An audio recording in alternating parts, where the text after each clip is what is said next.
Vem agora a apresentação dos nossos amigos do Proderj. Proderj é o Centro de Tecnologia, Informação e Comunicação do Estado do Rio de Janeiro. Todos devem conhecer. É com grande honra aqui que eu chamo Daniel Lima e Joacir Reis. Vieram diretamente do Rio de Janeiro para a gente. Muito obrigado pelo esforço, ter desenvolvido a apresentação, enfim. Prazer tê-los aqui.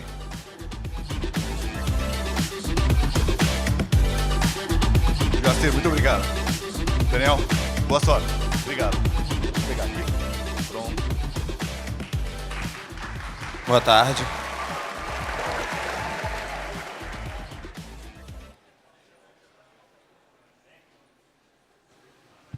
Entregando um. Tá me ouvindo bem? Ah, agora sim. Bom, só para as pessoas se situarem, eu sou o Joca e ele é o Daniel. Caso não tenham percebido, né, tem uma pequena diferença aqui. Estamos felizes com o convite da Red Hat, né, em participar desse evento hoje. Eu acho que é um evento onde a gente consegue agregar valor, onde a gente consegue falar, né, sempre a mesma sintonia, sempre estar na mesma sintonia, falar da mesma página. Mas antes eu queria falar alguns recados. Gabriel, já está aberto também as vendas do ingresso do Sorriso Maroto, tá? Sorriso Maroto é o Rolling Stones do pagode, só para você ficar sentido, então fica tranquilo. Avisar para os meus amigos de São Paulo que a gente do Rio de Janeiro somos o primeiro a implementar o IDP no Brasil inteiro, então eles estão com dados um pouco desatualizados. Somos os primeiros a colocar o CI dentro do OpenShift também, então, infelizmente, não gostou, morde as costas, como dizia a Adriana. Não vejo São Paulo na nossa frente nem na tabela do Brasileirão, sou Flamengo, então tá tranquilo. Mas, tirando as brincadeiras, eu gostaria sempre de agradecer a parceria com o pessoal de São Paulo. Nos ajuda muito, né? Nos motiva a crescer, sempre faz com que a gente proponha ideias novas, a gente troca figurinhas. A ideia do Prova de Vida veio com a parceria com eles, né? Nos mostrando como foi a caminhada deles em todo esse processo. Mas eu acho que essa brincadeira faz parte e ano que vem eles vão tentar passar à nossa frente, mas a gente está em segundo. Bom, muito obrigado aí a presença de todos aí. Final aí de evento, o quórum ainda está bastante alto, então o pessoal aí tá tão resiliente quanto uma aplicação em OpenShift aí, o pessoal aí. Bom, eu sou o Daniel Luzente, atualmente diretor de infraestrutura lá do Proderj, né? Eu sou o Joca. Eu sei que de vez em quando olha, parece os dois são parecidos, as pessoas confundem, mas estou como diretor de sistemas e soluções lá no Proderj. Então, a nossa ideia aqui hoje é apresentar a nossa jornada aí, rumo à transformação digital. Então, o tema governo digital, né, para a gente, ele é intrínseco à transformação digital, que é o que está em voga aí hoje no Brasil inteiro. Todas as PRODs, né, que são as empresas públicas de governo, e também a iniciativa privada, a ideia é caminhar cada vez mais nessa estratégia de transformação digital. Então, como surgiu a estratégia lá do Rio de Janeiro, né? Nós fizemos, né, através da nossa alta gestão, uma viagem à Estônia. Então, nós conhecemos aí o modelo estoniano de transformação digital, que é um pequeno país, né, lá do norte da Europa, e eles já nasceram digital. Então, ou seja, para eles foi um caminho mais fácil, porque todos os serviços públicos daquele país já começaram digitalizados. No nosso caso, a gente está trocando a roda do avião com ele voando, né? A gente está com o ambiente todo legado e estamos com esse processo de transformação digital em andamento. Inclusive, o nosso secretário de transformação digital teve recentemente na Estônia e ele mencionou esse fato e esse desafio grande nosso. Então, basicamente, o modelo estoniano ele tem alguns requisitos que são bem básicos, mas bem fundamentais nesse processo nosso aí de governo digital, né? Basicamente, é um barramento de conectividade seguro que permita a interoperabilidade, né? Ou seja, a facilidade de um sistema de se conectar com outro, de se conectar com bases de dados que estão em outras localidades, né? Então, foi muito falado aqui em outras apresentações também, ou seja, precisamos acessar a base de dados que está na Secretaria de Fazenda, que está na Secretaria de Planejamento, e são bases de dados que não podem ser migradas para a PROD. Existe muito isso nos estados, né? Ou seja, os órgãos eles não abrem mão dos seus dados mas a gente também não tem interesse em absorver esses dados, a gente tem interesse em consumir esses dados para poder entregar resultado final para o cidadão. Então, a estratégia de não trazer o dado daquele órgão, daquela secretaria, foi justamente implementar um modelo, né, de barramento seguro, de comunicação, para essa interoperabilidade, que garanta também, né, justamente a segurança para deixar esses donos desses dados, né, seguros de que eles estão sendo acessados e consumidos da melhor maneira possível. E também a agilidade, ou seja, a parte de agilidade é justamente onde entra aí plataformas de aplicações modernas, que é o que a gente está sendo bastante discutido hoje aqui, que são soluções de gerenciamento de microserviços e as integrações, né, para rapidamente a gente incluir, né, esse consumo de dados e esses sistemas voltados aí para o cidadão. Então, como é o modelo, ainda é o modelo em alguns cenários, mas qual é a transformação que a gente está fazendo hoje no estado do Rio de Janeiro? O cidadão, basicamente, ele tem que ir, né, às repartições para poder fazer o seu consumo de serviço, para poder receber o seu resultado final. Então, ou seja, ele vai na Procuradoria-Geral, ele vai ter no balcão lá da Secretaria de Fazenda, ele vai no DETRAN ainda, e a ideia justamente é a gente migrar para um modelo em que o cidadão ele é o centro, né, de consumo desses serviços.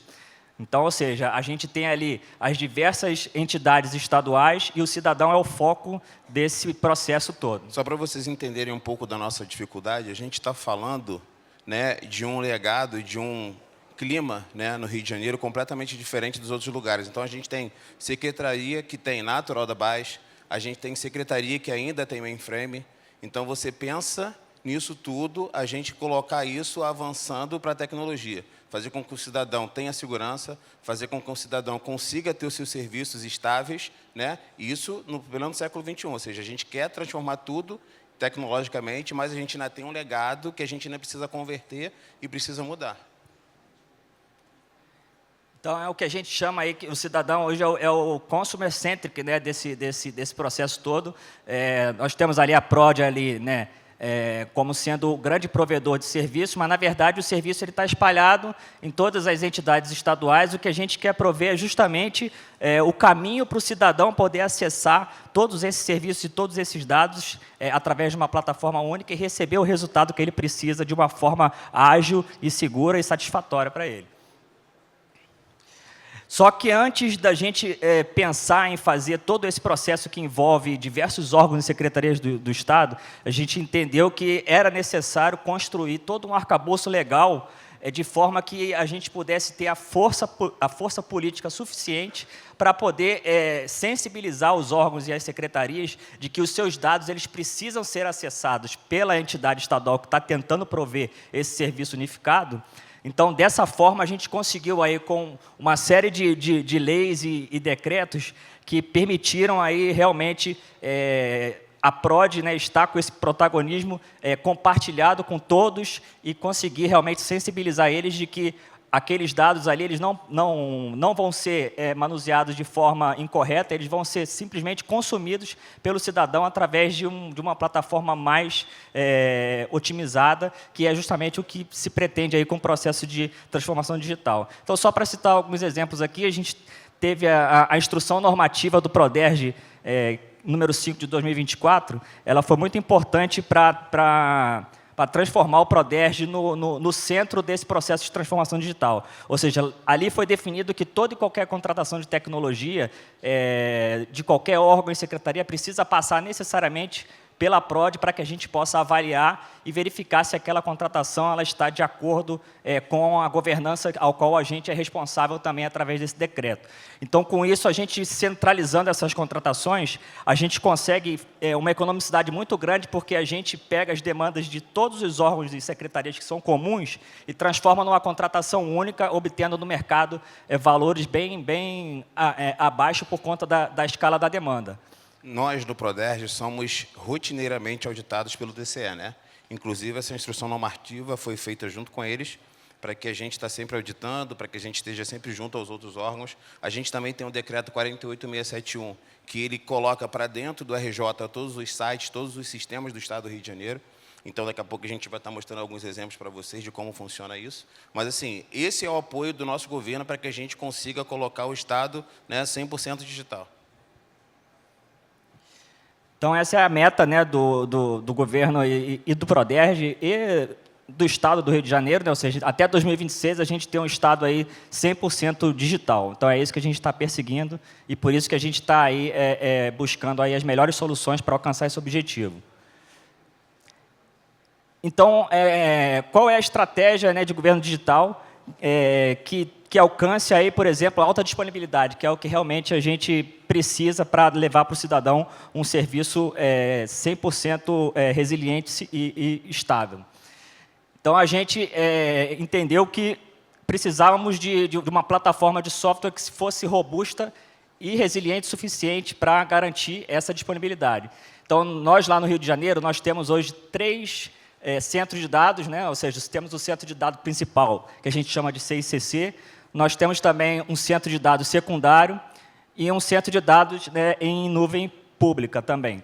Então, basicamente, a gente consegue, com o OpenShift, a gente tem aí toda a plataforma de software necessária para fazer a utilização de um ou dos 3 ambientes de forma simultânea, garantindo, assim, uma alta disponibilidade dos serviços. E uma coisa que eu acho muito interessante com relação ao OpenShift é que esse processo de alta disponibilidade ele pode ser feito de uma forma econômica, ou seja, enquanto os sistemas estão rodando num site, se você quiser chavear para um outro site esse mesmo sistema, ele pode ser feito de uma forma que não consuma licenças de forma duplicada, de forma em dobro. Ou seja, ele migra os workloads para outro site e não consome mais licenças, porque naquele outro site aquele workload ele tá baixo. Então, isso é uma condição importante para a gente que tem o orçamento sempre muito apertado. Então, isso é uma condição importante ter essa facilidade de chavear os ambientes e não precisar de tanto dinheiro para poder manter essas plataformas. Acredito que se nós não tivéssemos, né, a parceria com o pessoal da Red Hat, eu acho que, diante desse modelo, diante do que nós precisávamos e que precisamos buscar, eu acho que a gente não conseguiria alcançar, né, com a data, com o tempo, com a capilaridade que tem o Estado do Rio de Janeiro, ou seja, com essa diferença que existe, né, de sistemas, que essa diferença de linguagem que a gente existe, acho que não seria possível fazer uma entrega para o cidadão, né? E dentre todos esses produtos aí importantes da plataforma OpenShift, né, que já foi falado aqui hoje, e que a gente também faz utilização, o que permite a gente ter essa condição aí de alta disponibilidade entre data centers é o Ansible EDA, né, que é o Event Driven Ansible, né, que essa extensão ela permite realmente uma automação de processos, né, robustos e complexos, como, por exemplo, você migrar todo um workload grande de um cluster OpenShift para outro site, como eu falei, de forma simplificada e com economia de licenciamento. Então, agora nós vamos passar para a arquitetura de interoperabilidade. Aí o Joca, acho que vai conseguir conduzir melhor. Na verdade, esse é o nosso secretário, né, Mauro Farias, e a ideia dele é simplesmente sucinta nessa frase que ele sempre fala. É preciso que a transformação digital chegue nas cidades, que é onde o cidadão vive.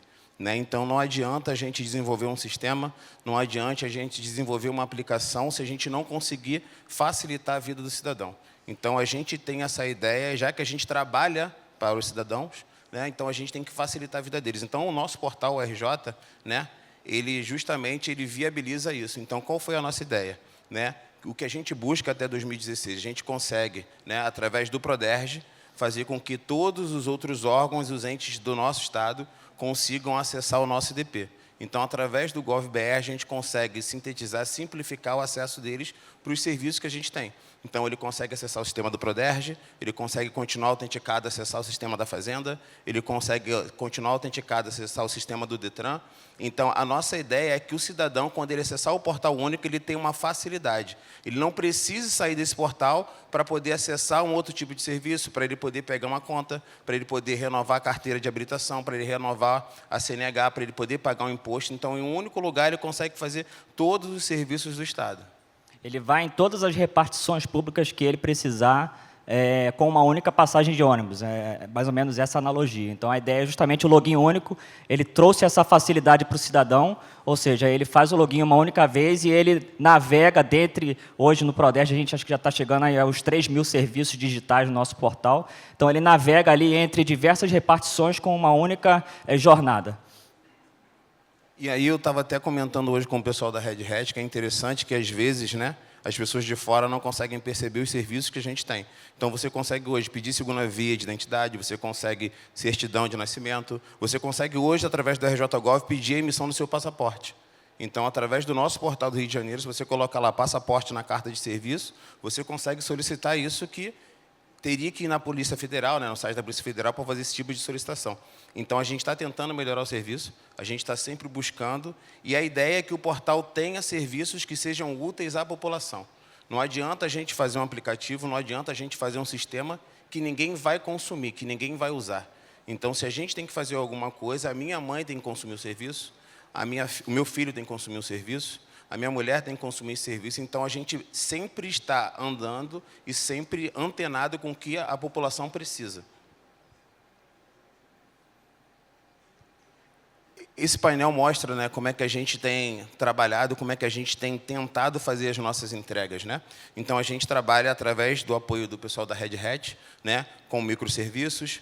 A gente faz o nosso gerenciador de API, como diz o pessoal daqui, né, popularmente conhecido como API. A gente tem a emissão dos certificados para o pessoal, para o cidadão, né? Quando ele conecta lá, a gente consegue manter uma maior segurança, a gente consegue fazer com que esse cidadão ele se sinta tranquilo quando ele vai fornecer os seus dados, quando a gente consiga manipular essas informações transitando de uma empresa para outra, transitando de um aplicativo para o outro, né? Sempre antenado com a LGPD, sempre em sintonia, usando as melhores soluções de anonimização dos dados, sempre usando as melhores e últimas plataformas de acerto para que isso consiga ser de forma retilínea, sem ter nenhuma preocupação por onde seu dado está transitando, o que aconteceu com ele. Aqui a gente consegue ver como funciona, né, toda essa esteira que antes a gente precisava fazer o atendimento presencial, né, e hoje a gente consegue fazer todo esse atendimento através dos aplicativos, através do nosso site do RJ.gov.br, né, onde a gente consegue, através da API, conectar, verificar um serviço com o Detran, verificar um serviço com a Fazenda, verificar um serviço com a Polícia Federal. Então, isso é toda a nossa esteira, tudo que a gente desenhou junto com a Red Hat para que isso fosse viável, para que isso se tornasse algo palpável para a população do Estado do Rio de Janeiro. Para vocês perceberem, né, como a gente já está falando da Red Hat, o que eles nos usam, né, o que eles usam que a gente faça para que a gente consiga apresentar para vocês o Trisqueio, como foi apresentado para os nossos amigos de São Paulo, né, a gente consegue consumir através de API, a gente consegue consumir os serviços através de eventos, né, então a gente está sempre em sinergia, sempre avançando junto com a Red Hat para tentar entregar o melhor serviço para a população. Então, os objetivos aí do nosso Portal Único de Serviços, né, é um objetivo comum aí a toda a PROD estadual aí que intenciona aí, fazer, né, a transformação digital, que é justamente agrupar os serviços, né, dos entes estaduais em uma plataforma única, né, através de integração de dados e serviços, seja lá onde quer que eles estejam. O acesso vai ser feito pelo aquele barramento seguro que a gente mencionou no início e que a gente ilustrou ali na figura, né. Possibilidade de cruzamento de dados, que é uma coisa que permite ser feito agora com essa solução implantada, né. Aquilo que eu falei também, os entes eles têm a total gerência sobre seus dados e serviços, ou seja, a gente só precisa consumir os dados e gerar o resultado para o cidadão. A gente não precisa fazer nenhum tipo de ingerência nos dados de qualquer entidade estadual. Eles podem ser também replicados, né, e disponibilizados através do barramento, além de uma padronização de soluções que otimiza aí o treinamento e o reaproveitamento aí dos casos de sucesso. A gente está dando uma acelerada aqui por causa do tempo, gente. Antes de abrir para perguntas, eu sei que já temos aí 1 minuto e 20, vocês viram ali que a quantidade de produtos, né, do fabricante Red Hat é bastante significativa, são muitos produtos, não são produtos simples de manusear. Então, eu queria aqui deixar um agradecimento aqui para o time da Red Hat do Rio de Janeiro, né? Pessoal aí, Germano, Carriere, a Patrícia, são a nossa interface aí com o fabricante. O Proderj ele é uma autarquia com um pouco mais de 200 colaboradores, ou seja, a gente não ia conseguir fazer sozinho todo esse processo de transformação digital de um estado inteiro como o Rio de Janeiro, e a gente está fazendo isso por conta dessa parceria com o fabricante, que junto está nos apoiando e está nos levando a esse patamar aí que vocês sabem de segundo lugar no ranking aí brasileiro aí de serviços digitais. Então fica aí meu agradecimento. Agradecer a eles por nos atenderem de madrugada, final de semana, né, sempre que tem alguma intercorrência, algum problema. Então, por essa parceria que seja longínqua, que seja duradoura, né, que o pessoal de São Paulo não chegue até perto da gente, que a gente vai chegar no primeiro lugar. E é isso. Muito obrigado pela oportunidade de estar aqui hoje. Estejamos prontos e nas próximas oportunidades. Boa tarde. Boa tarde, obrigado. Obrigado, Joca. Obrigado, Daniel. Espetacular. Obrigado mesmo, Daniel. Joca, super bom. E essa é uma competição saudável, né? Quem vai chegar em primeiro lugar é coisa muito boa.